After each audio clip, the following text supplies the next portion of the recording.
Taller de poesía, tercera parte. Bueno, hay un poeta que jamás fue a la universidad, tampoco terminó la escolaridad, ganó un premio y se hizo famoso en el ámbito literario. Y me refiero a Diego Maqueira.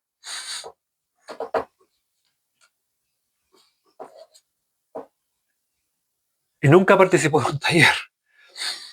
Entonces, él fue realmente un autodidacta en cierta medida.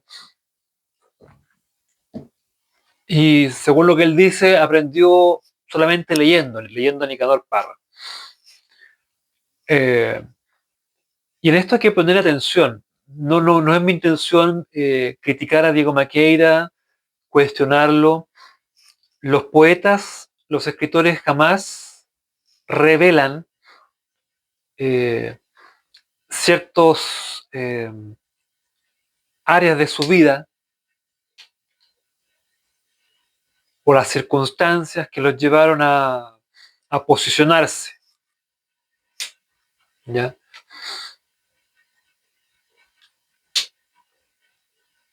Y esto tiene relación con lo que mencioné en uno de los videos anteriores, los claros oscuros, ¿ya? De un escritor, de un poeta. Y la mayoría de las personas que le interesa la poesía asume, en esta oportunidad voy a hacerme una taza de boldo, esta es mi tercera, o sea, la tercera hierba. Eh, los lectores aficionados no sabemos esas historias.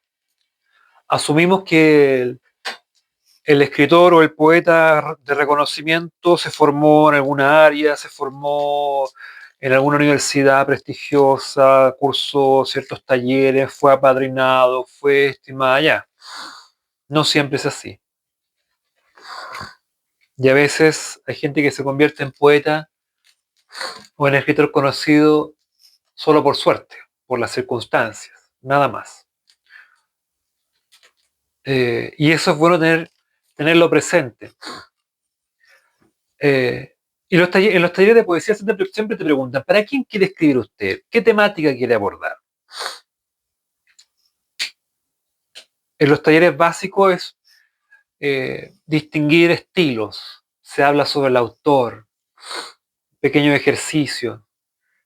En unos talleres de poesía un poco más avanzados, se entra más detalle en cuanto a la estructura del poeta, perdón, de la poesía, las sílabas métricas, el ritmo, eh, la rima, eh, y infinidad de conceptos que son demasiado ya académicos, que es bueno tenerlos presentes, pero que no nos van a enriquecer en cierta medida a desarrollar la poesía. ¿Para quién escribe el escritor o el poeta? ¿Para quién escribe el poeta?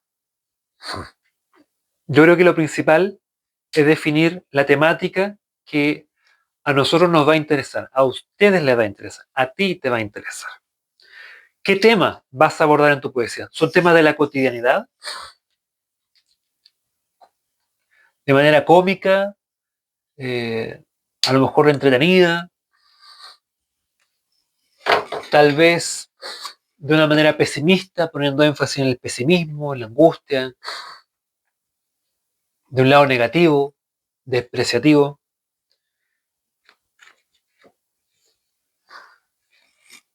Y eso tienes que tenerlo bien, creo, claro, bien claro, ¿ya? La temática del poema.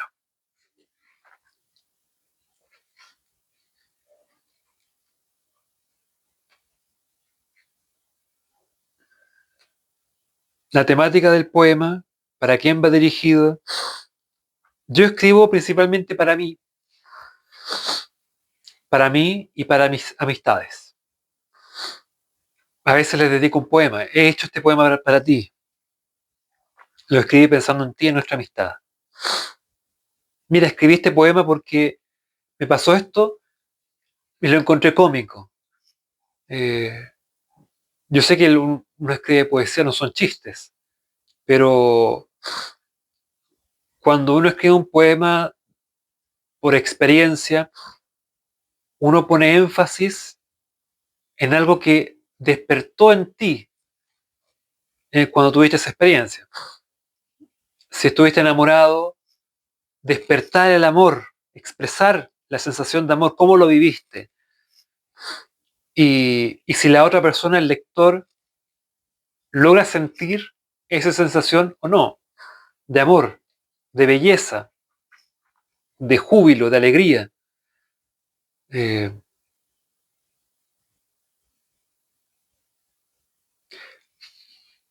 es muy ambicioso para mí escribir poemas para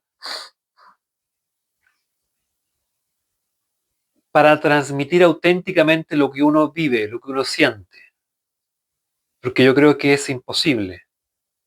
Eh, un poeta cuando escribe, escribe desde su experiencia, desde su sensibilidad, pero el lector,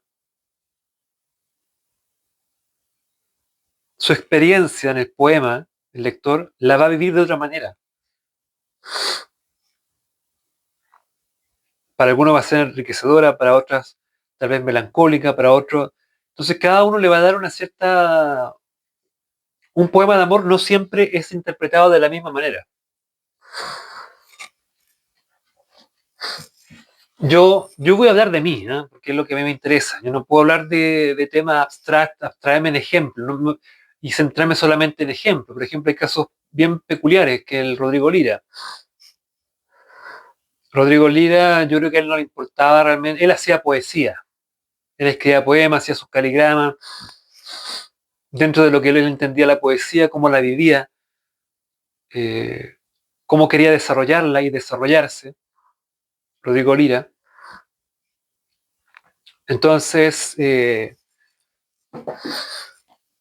ahora, quien entiende a Rodrigo Lira, él no tiene mensajes.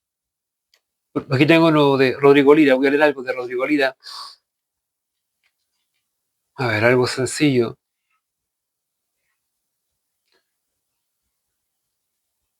Voluntad de vivir, se titula el poema. Rodrigo Lira. Puede que mañana estés muerto. Moriré, sí, pero por ahora me da la ta.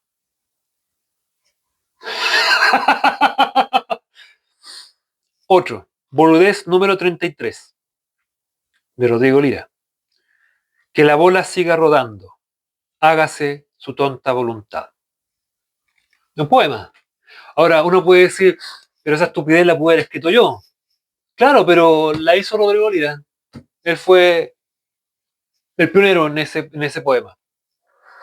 Ahora, ¿qué fue lo que permitió que Rodrigo Lira se hiciera conocido, más que famoso? Ese es otro tema. Eso no, creo que, eso no, para mi gusto, la fama o hacerse conocido es el efecto, pero no es el propósito del poeta, en mi opinión personal. Es el efecto, es el resultado, es la consecuencia.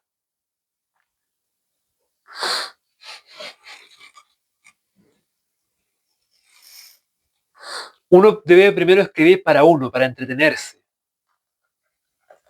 Tiene sus riesgos, pero cuando tú te entretienes escribiendo poesía, tú también estás creando un personaje. Tú te estás convirtiendo en un personaje poético.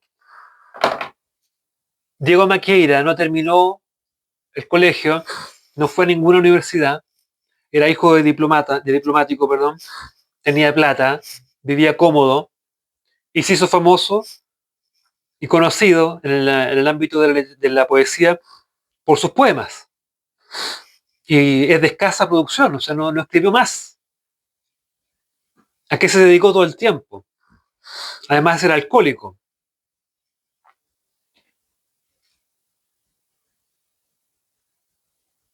¿Para qué hizo con su notoriedad?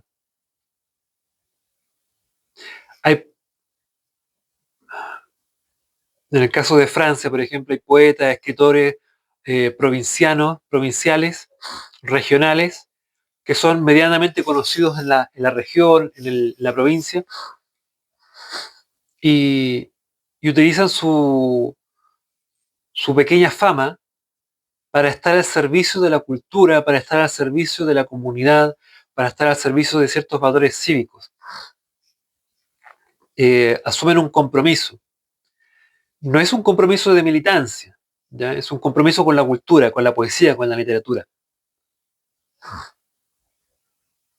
Sin embargo, Diego Maqueira no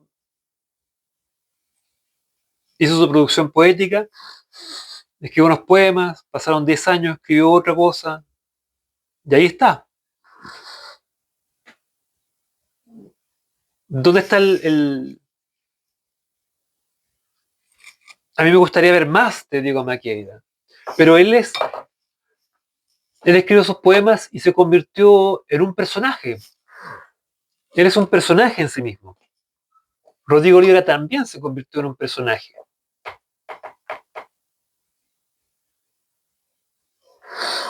Otro poeta que me gusta, Eric Polhammer. Él se hizo famoso, conocido, en mi opinión, no por sus poemas, por su buena llegada con la televisión. Además que le gustaba el fútbol, tenía también contactos. Y ahí es un aspecto también de los poetas de los que no se habla, cómo llegan a, ¿ya? Eh, ¿Por qué se hacen famosos? ¿Por qué se hacen conocidos? No es tan solo por haber estudiado en la Universidad Católica.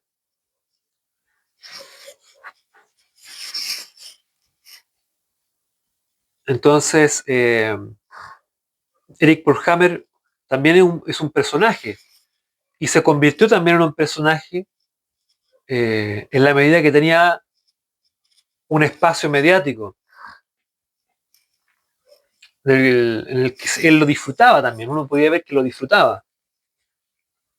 Yo no sé si ese espacio mediático que lograba tener de vez en cuando le permitía llevar su poesía a más gente. Yo creo que, bueno, es algo ambicioso o pretencioso lo que estoy diciendo, tal vez superficial, un poco ingenuo, eh, pero cada vez que aparecía en televisión era para contar algunas anécdotas, para compartir anécdotas solamente, reflexiones, dar opiniones, lo cual está bien, ¿ya? Está bien, pero no, eso no fue producto de su poesía, no fue porque el poeta, él, su poesía lo haya llevado a eso, fueron otras circunstancias, Pepillo. Entonces, cuando uno se dedica a la poesía, una vez tiende a convertirse en un personaje, en el personaje de sus propios, de sus propios poemas. Y en eso también hay que poner atención. Eso va a ser para otro tema. El poeta, lo voy a anotar de todas maneras. El poeta y el personaje. A mí me gusta escribir sobre sexo, sobre la tecnopornografía, que es el concepto que he estado estudiando ahora últimamente, leyendo a una autora, una académica chilena que se dedica al estudio del porno, de la pornografía, y, y a mí me gusta la pornografía, lo digo abiertamente. No, cosificar a las personas es algo que hacemos todos los días, incluso los medios de comunicación. De eso voy a hablar en otro video. Eh, Me declaro libre pensador y me gusta reflexionar y cuestionar, y escribo poemas también acerca de eso, relatos breves, microcuentos. Me gusta como temática el realismo fantástico como género. No es un género literario, forma parte de un movimiento cultural de los años 60, 70, en donde se pone en duda la ciencia oficial. Y tiene una beta bastante perversa en el sentido que deja la puerta abierta, por así decirlo, utilizando esa metáfora, al surgimiento de teorías conspirativas, porque pone en duda el discurso oficial de la ciencia y de la razón. Me gusta el realismo fantástico. Me gusta la política, pero no la política en el sentido tan ideológico, ¿ya? Me gusta el sarcasmo, la ironía, buscar las contradicciones de la vida me gusta. La ciencia ficción también me gusta. Eh, no he leído, no conozco a poetas de ciencia ficción, debieran haber más, ¿ya? Me interesa la ciencia ficción, el realismo sucio, la anécdota, las cosas cotidianas del diario vivir, al cocinar, comer, ir al baño, hacer el aseo, mirar por la ventana.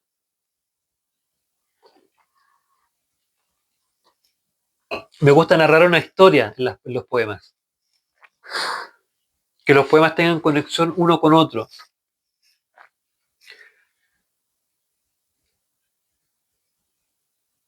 Me gustan los temas raciales, el mestizaje me gusta como tema. Me gusta también la espiritualidad. Me gusta, sobre todo me gusta escribir oraciones. Ahora, ¿cómo se puede conciliar la oración con el tecnoporno? Sí se puede. Y no soy un hereje por hacerlo. Creo que la capacidad creativa es muy grande, ¿ya? Me gusta hacer poemas psicomágicos. Además soy practicante de psicomagia. Soy un admirador de la obra de Jodorowsky. Me inspiro en él. También soy un admirador de Miguel Serrano, el escritor chileno. Me inspira. ¿Y en qué me inspira a ambos? ¿Ya? Miguel Serrano siento que me hizo mucho mal leerlo, pero no me arrepiento. Y Alejandro Jodorowsky me ayudó a limpiarme de esas creencias. Y son dos referentes nacionales muy ricos en cuanto a poesía, en cuanto a prosa, porque Serrano y Alejandro Jodorowsky son creadores de universos. Y eso creo que es fundamental en un poeta, esa capacidad creadora, como lo plantea Huidobro, un pequeño dios. Pero también el poeta es un vidente, un profeta y un vidente, como lo mencionó Profeta en una entrevista Diego Maquera, perdón, vidente. Anticiparse a los hechos, anticiparse a lo cotidiano, a la formalidad. Pero también un poeta es un anarquista.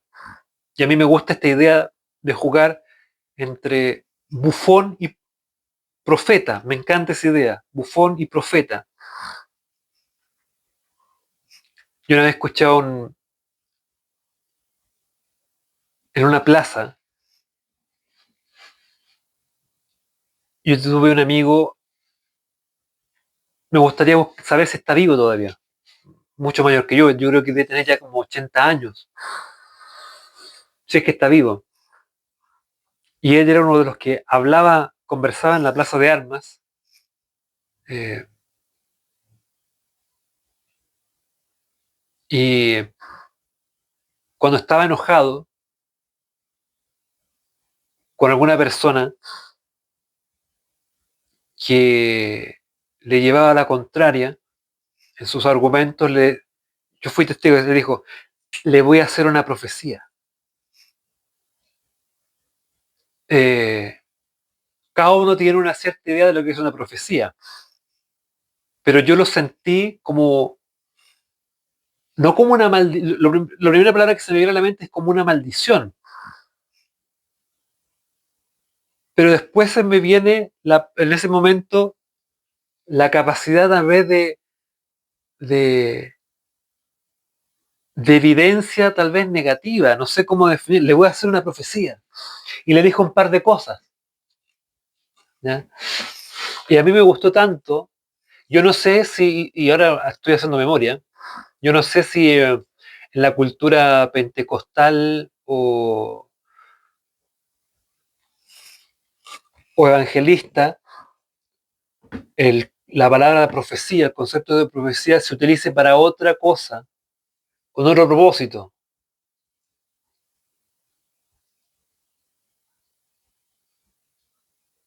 Estoy buscando aquí en el celular profecía. Bueno, aparece profecía como sinónimo de predicción.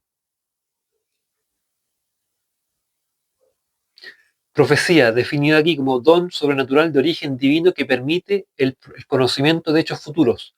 Predicción hecha por un profeta. Conjetura basada en indicios. Le va a ser una profecía. Entonces, eso yo también lo adopté en mi cotidiano.